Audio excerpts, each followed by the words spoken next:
And welcome back. After teaching students with special educational needs and behavioral challenges, our next guest saw firsthand the negative impact foods with high sodium and sugar content had on children. Leah Garrett-Cole founded Love Child Organics, a brand of baby and children's food. Now the entrepreneur has released a book. It all begins with food, which features recipes and advice on how to feed your children wholesome and delicious foods that the entire family can enjoy. And she joins us now.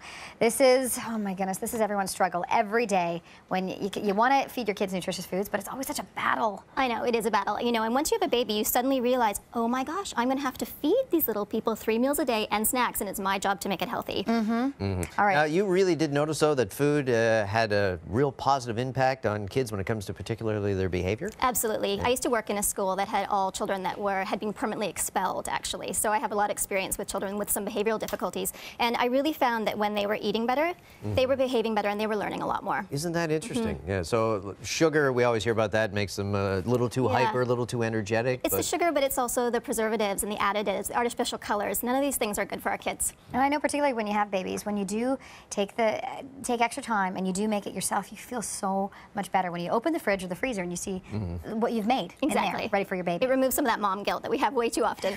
All the time. All right, first step, we're going to make, this is a take on granola bars. It is. So these are my granola bars. What's great about these is they have no added sugar at all, except for in the chocolate chips, and they're no bake, so they're really, really simple to make. Okay, should we start making? For sure. So what I've done is I've already gone and used a food processor to puree up some oats, some soaked dates, soaked goji berries, some flaxseed, some vanilla, and some almond butter. Okay, and this is what you have right now. Yeah, and that's what we've got left there. Okay. Okay, and then now all we do you want to help? We're just going to add in the oats there. Yeah. So this is another 1/4 cup of oats. This gives it some texture. Okay. Oats have lots of fiber. Some mini chocolate chips.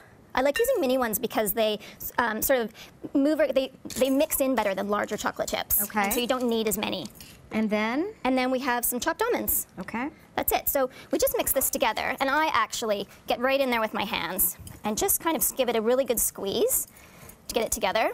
And then all we do is we just pour it into the pan. Now this pan has been greased with some coconut oil so that it doesn't stick. And all we do is just wet our hands and then just press it in like this. Now, some of these ingredients, where are you going to get these? Are these all of them at the grocery store? You know, goji berries would be a little bit more difficult to find, but you could find them at natural food stores, no problem. Okay. And flax seeds are pretty much everywhere. Oats, of course, almond butter. These are pretty normal ingredients to find these days. All right, very nice. And then you're going to put this in the fridge? Just put this in the fridge for a couple hours. Yeah. And then you just cut them up like that. Okay. Easy peasy. Yeah. All right, before we run out of time, let's talk about the pasta. Okay, so this is a vegan pasta dish. We're all trying to eat a little bit less meat these days. So this is a pasta that has broccoli and peas in it, which are vegetables that children really are quite used to usually.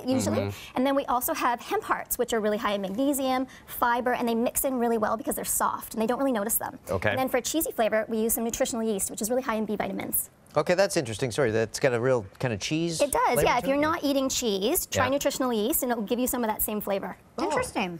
Okay. Yeah. And then over here, and it's funny that you brought this on because I was looking for a frittata recipe not long ago. Okay, well these are mini muffin frittatas. So all you do is you just whisk up a few eggs and then you add in some of your kids' favorite ingredients. So for example, you could add in some broccoli, some cheese, some ham, some tomatoes, whatever they like. And you just pour it into the mini muffin cups, bake it in the oven for 9 minutes, done. I love that about the muffin because you can individualize yes, what they can like. all choose, and it's fun for them to make it with you too, and that makes them more willing to try it. Absolutely. All right, the book is It All Begins with Food. It's available now. Leah Garrett-Cole. Leah, thank you so much. Appreciate it.